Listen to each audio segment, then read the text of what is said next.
Sveiki visi, su jumis ir vėl aš čia ir vėl aš Lapės Margo. Ir vėl naujas video. Ir aš tiesiog nežinau apie ką filmuoti, bet noriu ne kiekvieną dieną, bet daugumą kartų filmuoti. Kad, kaip sakant, manęs neužmirštumėt. Ir aš jau turiu 13 ar kiek prenumeratorių. Ir tai yra palyginus, kad aš vakar susikūriau kanalą, yra labai daug. Ir labai ačiū Jums už tai.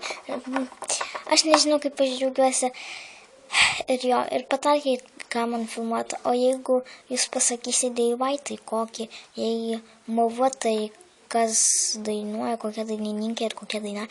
Ir panašiai man taip. Labai Jums ačiū už tuos 13 prenumeratorių, aš labai dėkoju. Ir stengsiuosi būti aktyvi, kad turėčiau daugiau prenumeratorių.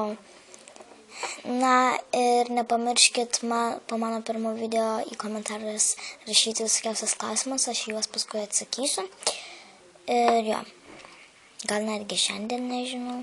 Su jumis buvau aš, čia toks trumpokas video. Prašau, žiūrėkit mane toliau, labai Jums ačiū. Tikiuosi nebus neigiamų komentarų ar dislaikų, labai tikiuosi. Su jumis buvau aš, labai ačiū, kad žiūrite mane ir žiūrėsite toliau, bent manau. Su jumis buvau aš, Lapės Margo. Iki!